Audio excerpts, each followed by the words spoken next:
네, 오늘 고린도전서 3장 1절부터 3절의 말씀을 가지고 영성이라고 하는 제목으로 여러분들과 잠깐 말씀 나누려고 합니다.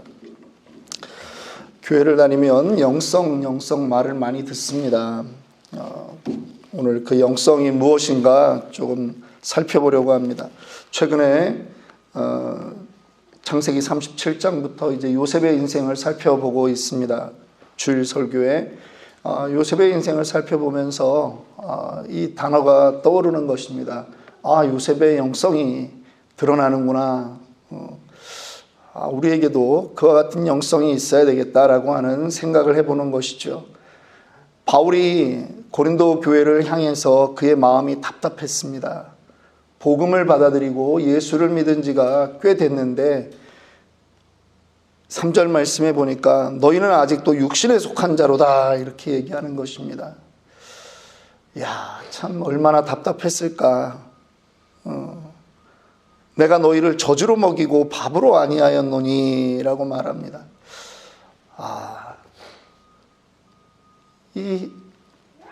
그 바울의 입장에서 그 공동체 성도를 볼 때 참 힘들었겠다 하는 생각이 듭니다. 요셉의 삶을 보면서 요셉이 단 한 번도 원망불평하지 않습니다. 성경에 기록되어 있지 않습니다. 이 사람의 영성이 그렇구나. 고린도 교인의 삶과 요셉의 그 삶을 이렇게 보면 이게 이제 나이는 요셉은 17살에 붙들려 갔지만 이 천지 차이의 신앙이라고 하는 것이죠. 오늘 이런 것들을 좀 보면서 우리에게도 이 영성이라고 하는 것이 좀 주제가 돼서 우리가 그러한 존재로 살아가기를 원합니다. 성경이 원하고 하나님이 기뻐하는 그러한 인생, 그렇게 살기를 소망합니다. 오늘 본문 읽은 말씀에 보면 내가 신령한 자들을 대함과 같이 너희에게 말할 수 없어서 육신에 속한 자 곧 그리스도 안에서 어린아이들을 대함과 같이 하노라 말합니다. 두 부류의 사람이 있다라고 하는 것이죠. 신령한 사람이 있습니다. 육신에 속한 자가 있습니다. 신령한 자와 육신에 속한 자의 차이가 무엇일까요? 육신에 속한 자는 그리스도 안에서 어린아이라고 말합니다. 그러면 신령한 자는 뭡니까? 그리스도의 그 믿음의 장성한 분량에 이른 사람이다. 우리가 그렇게 볼 수 있는 것입니다. 여러분, 예수를 믿는다고 그리스도의 믿음의 그 장성한 분량에 저절로 도달을 할까요? 어떻게 생각하십니까? 예수를 그냥 믿으면 시간이 가면 갈수록 믿음의 장성한 분량에 이르게 될까요? 절대 그렇지 않습니다. 절대 그렇지 않습니다. 그래서 우리가 예수를 믿으면 아는 단계가 있고 훈련받는 단계가 있는 것입니다. 아는 단계, 무엇인가 깨우쳐 나가는 것, 신나는 일입니다. 그런데 깨우쳤다고 내 몸이 그렇게 사라지느냐? 그거는 아니라고 하는 거죠. 그러니까 깨우친 대로 내가 훈련받아야 된다라고 하는 겁니다. 반복해야 되는 것입니다. 남자들 여기 이 자리에 있는 남자들은 다 한국에서 군대들을 경험했습니까? 했습니다. 군대 가면 뭐 합니까? 똑같은 거 합니다. 근데 여러분 그거 아세요? 군대에서 6주 훈련이 됐든 3주 훈련이 됐든 그 훈련 받고 나면요, 훈련소 지냈는데 사람이 달라져요. 눈빛이 달라져요. 왜? 반복하니까. 우리 교회는 3분 복음 메시지를 어떤 분들은 안 외워진다고 그래요. 그래서 내가 염려하지 마라. 내가 목회하는 동안 계속 주일마다 반복시키겠다. 그러면 외워진다. 반복해서 해라. 제 친구 한 명을 좀 소개할게요. 지금 그 서울 시립대 교수하고 있는데 아들이 하나밖에 없어요. 근데 이 친구가 그러는 거예요. 아들이 학교에서 갔다 오면 바로 화장실 들어가서 손 닦아. 어느 날 그 집에서 이제 둘이 차를 마시고 있는데 애가 학교 갔다 왔어요. 손 닦아. 그 다음에 뭐 해? 딱 두 가지를 하는데 이제 숙제 먼저 하는 거예요. 야, 왜 그렇게 해? 그랬더니 자기가 석사 박사 공부하면서 너무 힘들었던 게 뭐냐면 공부하는 습관이 안 돼가지고 뭐를 하나 이렇게 딱 제대로 그 루틴이 돼가지고 그 삶의 패턴에 익숙해져가지고 하지 않는다라고 하는 거죠. 자기는 이 애를 다른 거는 몰라도 밖에 나갔다 들어오면 손 닦고 공부하고, 그러니까 손 닦고 숙제하는 거예요. 이게 기본이라는 거지. 그래가지고 그렇게 해서 지금 조지아 공대 와서 지금 석사 공부하고 있어요. 그래서 손 닦는 걸 잘 시켜야 되겠다. 너무 늦었네 나는. 근데요, 무슨 얘기를 하냐 하면 훈련이라는 거죠. 훈련을 하면, 반복하면, 지속되면 변화가 일어나게 되어 있습니다. 여러분, 교회에 모여서 우리가 하는 신앙생활의 그런 아주 예배 행위들이요, 사실은 반복입니다. 교회는요, 여기에서 크게 벗어나지 않아요. 뭐 조금 다를 수 있죠. 찬양, 어떤 교회는 흑인 교회 가보니까 막 다들 일어나서 그냥 막 1시간씩 해요. 또 어떤 교회는 뭐 예배 드리면서도 뭐 또 스타일이 조금씩 다를 수 있어요. 그러나 기본적으로 같다라고 하는 거예요. 교회에 모이는 거 훈련입니다. 기도하는 거 훈련이에요. 찬양하는 거 훈련이에요. 그런데 이것이 무엇을 결정하느냐? 영성을 결정한다라고 하는 것입니다. 내년에는 제가 지금 이제 출애굽기를 주일 설교를 하려고 생각하고 출애굽기를 계속 봅니다. 근데 질문이 드는 거예요. 40년을 광야에서 지냈는데 이 사람들 도대체 뭐 했을까? 광야에서 뭐 했어요? 농사 졌어요? 농사 안 졌어요. 뭘 해요? 아무것도 안 해요. 성경 얘기하잖아요. 너희가 수고 길쌈하지 않았다. 너희 발이 부르트지 않았다. 하나님이 다 돌봐주신 거예요. 근데 이 이스라엘 민족에게 반복적으로 진행된 게 있어요. 계속 예배 드리는 거예요.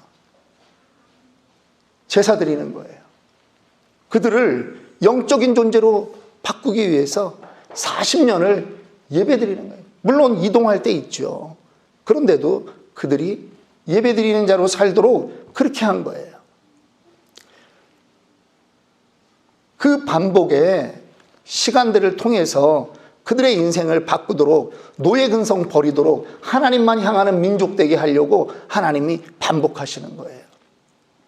그거를 우리는 또 다른 말로 경건에 이르는 연습이다, 이렇게 말하는 것입니다. 영성 훈련이에요. 영성, 그러면 그것은 무엇일까요? 여러분, 어떤 사람은요, 인성이 참 좋은 사람들이 있습니다. 인성은 뭐죠? 심성이 곱다, 지성적이다, 감성이 풍부한 사람이다, 그렇게 말할 수 있어요. 이거는 인성이에요. 그런데요, 영성은 그 사람의 영이 가지고 있는 특징이에요. 인성은 그 사람의 인품에서 나오는 특징이라면 이 영성은 그 사람의 영이 가지고 있는 특징이라고 하는 것입니다. 그 영을 결정하는 것이 있어요. 그것은 바로 생각이라고 하는 것입니다. 사람이 바뀌었다. 뭐가 바뀌면 사람이 바뀔까요? 생각이 바뀌면 사람이 바뀌는 거예요. 사람이 바뀌었다. 물론 뭐 한국에서 제가 가르쳤던 애들이 고3 졸업하더니 카카오톡에 올라온 애들 얼굴 프로필 사진이 다 바뀌더라고요. 압구정동 가서 콧대 세우고 쌍꺼풀 수술하고. 근데 우리가 궁극적으로 그걸 바뀌었다라고 하지 않아요. 그런데 사람이 바뀌었다라고 할 때는 뭐가 바뀌어요? 생각이 바뀌는 거예요. 만약에 제가 오늘도 기도할 텐데 여러분 주여 칠창하고 우리 힘있게 통성으로 기도하세요.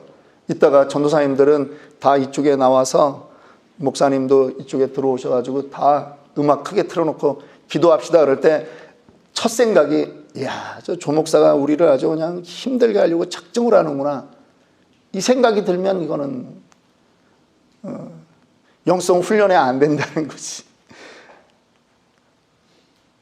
그러면 어떻게 생각이 되면 제대로 된 영성일까요? 아, 조 목사님이 지금 그래도 우리를 영성 훈련시키느라고 지금 이렇게 하시는구나. 우리 교회 성도들을 위해서 이렇게 하시는구나. 그렇게 생각이 들어가야 그게 제대로 된 거예요. 그래서 영성 훈련의 최고는 뭔지 아세요? 순종이에요. 영성 훈련의 최고는요, 순종이에요. 이 생각이 서로 같아야 되는 것입니다. 교회에서는 사람마다 밖에 나가면 여러분들 다 다양한 생각들을 가지고 여러분들의 가치관대로 사실 수 있죠. 그런데 교회에서 지도를 받는다라고 하는 것은 뭐냐면 내 생각대로 하지 않는다라고 하는 거예요. 교회가 수십만 개가 있어도요, 다 교회 다릅니다. 똑같은 교회 하나도 없어요. 그래서 그 교회의 목회자에게 순종하고 그렇게 모이는 게 그 교회의 특성이 되어져야 되는 거예요. 그리고 목회자는 또 그 교회를 그렇게 영적인 훈련을 시켜나가는 것이 필요한 것입니다. 그래서 그 부분에 있어서 자기의 생각을 죽이는 것이 교회 안에서 받아야 되는 훈련인 것입니다. 우리 교회는 제가 통성기도만 강조해요. 여러분들 개인적으로 조용히 기도할 수 있어요. 그건 다른 때 하세요. 근데 우리 교회에 모였을 때는 무조건 통성기도. 무조건 통성기도. 10분, 20분, 30분 계속 통성기도. 목이 쉬도록 통성기도. 그게 여러분 영성을 결정해요. 기도가 안 나오세요? 그러면 주여만 20분, 30분 해보세요. 그게 여러분들 그 신앙의 영성을 열어가는데 주여를 부르짖고 외치는 것 대단히 중요한 하나의 통로라고 하는 것입니다.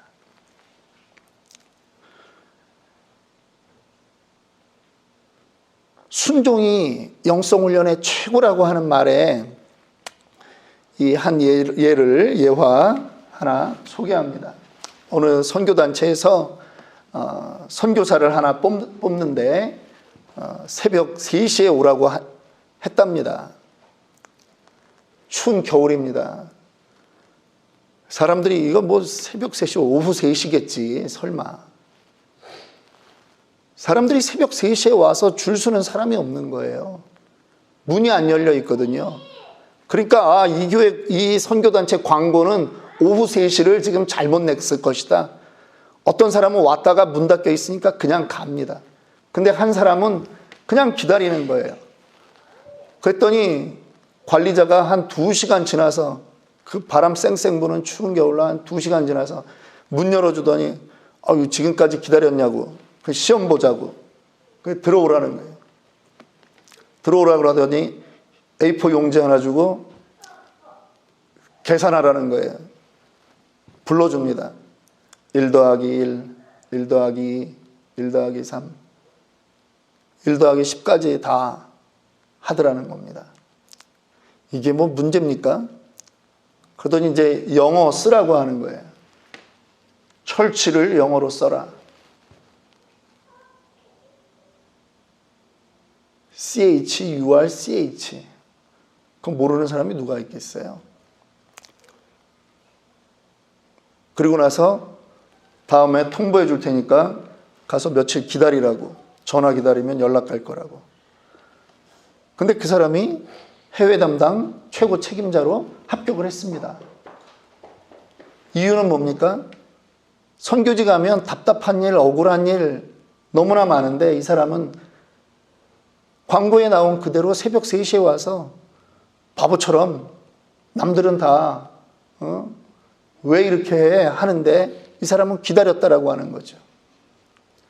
선교지에서 돈 문제 발생하는 게 참 많이 비일비재한데 이 사람은 순진하게 돈 계산 잘하고 그럴 사람이다. 선교지에서 참 말도 안 되는 사람들 만나가지고 선교하다 보면 때려치고 싶을 때가 많은데 이 사람은 그 일을 다 참아냈다. 알파벳 하나 쓰면서도 이 사람은 다 참아냈다라고 하는 것입니다. 육신의 생각으로 하는 사람이 아니다라고 하는 거죠. 로마서 8장 5절부터 9절 말씀에 이런 말씀이 있습니다. 육신을 따르는 자는 육신의 일을, 영을 따르는 자는 영의 일을 생각하나니 육신의 생각은 사망이요 영의 생각은 생명과 평안이니라. 여러분, 우리가 예수를 믿었지만 불쑥불쑥 우리 안에서 육신의 생각이 올라올 때가 있지 않습니까? 납득이 안 될 때가 많아요. 불쑥불쑥 우리의 생각이 올라와서 우리의 신앙에 방해되는 것들이 있습니다. 우리는요, 육신을 가지고 있지만 우리에게는 혼과 영이라고 하는 것이 있습니다. 혼은요, 인간 본질적인 것이고요, 영은 하나님과 연결된 측면입니다. 에베소서 2장 1절 2절은 말하죠. 그는 허물과 죄로 죽었던 너희를 살리셨도다. 그때의 너희는 그 가운데 행하여 이 세상 풍조를 따르고 공중의 권세자를 잡은 자를 따랐으니 곧 지금 불순종의 아들들 가운데 역사하는 영이라. 허물과 죄로 죽었던 너희를 살리셨습니다. 우리의 영이 죄악으로 인해서 죽었었죠. 그런데 우리의 영이 살아난 것입니다. 예수를 만나서 거듭난 것입니다. 그러면 우리의 영은 하나님과 관계가 있는 것이죠. 영성이라고 하는 것을 정의할 때 첫 번째가 이것입니다. 영성이란 것은 나와 하나님과의 관계에서 정의되는 거예요. 올바른 관계가 없으면 안 된다라고 하는 것입니다. 예배는요, 영이신 하나님을 만나는 것입니다. 영성이 없는 사람은 그 예배를 통해서 회복과 은혜를 경험할 수 없는 것입니다. 목사에게 가장 큰 욕이 뭔지 아십니까? 정말 두려운 말인데, 저 사람 영성이 죽었어. 이 말이 목사에게는 정말 가장 큰 욕이죠. 제가 예전에 어떤 분과 좀 코칭이라는 걸 받았습니다. 코칭 아십니까? 여러분, 그거 3일 받는데 150만 원입니다. 제 개인 교습 받았다는 얘기입니다. 그분은 목사님이신데 미국에 와서 유학하다가 코칭이라고 하는 그 시스템에 매료가 돼가지고 이분은 그 미국에서 코칭 자격을 땄어요. 여러분, 코칭 자격 따는 거요, 돈 엄청 많이 듭니다. 전화로도 계속 자기도 상담을 받아요. 코칭을 받아야 되는 거예요, 리더하고. 그러면서 하는데 이분이 한국에 돌아오셔가지고 약 5천 명이 넘는 교회 목사님하고 코칭을 하는 거예요. 근데 저한테 아주 놀라운 얘기를 해주시더라고요. 근데 이제 그분의 실명은 얘기 안 하시더라고요. 보안을 지키시느라고 실명은 얘기 안 해주시는데, 그 교회가 한 5천 명 넘는 규모의 예배당을 지금 짓고 있는데 이분을 지금 3개월을 코칭을 하는 거예요. 일주일에 한 번씩 만나서 이분을 상담을 해드리고 지금 더 발전할 수 있도록 해드리는데, 저한테 그런 얘기를 하는 거예요. 영이 죽었어. 깜짝 놀랐어요. 아니, 영이 죽었는데 5천 명 목회를 하고 있다라고 하는 거예요. 그 왜요? 그래. 3개월 동안 숙제를 내주는데 일주일에 성경 한 장을 못 읽는다는 거예요. 일주일에 30분 이상 기도를 못 한다는 거예요. 너무 바빠. 그러니까 같은 목사 입장에서 이 사람은 영이 죽었다. 그런데 목회는 돼.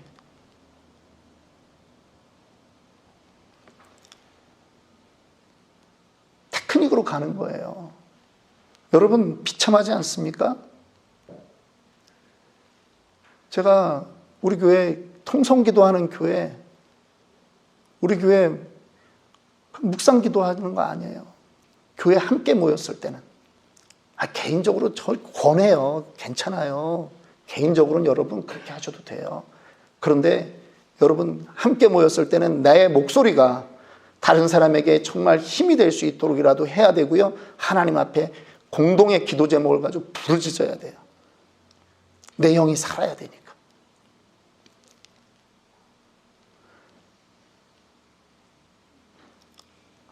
영성 없는 사람 되면 안 된다라고 하는 거죠.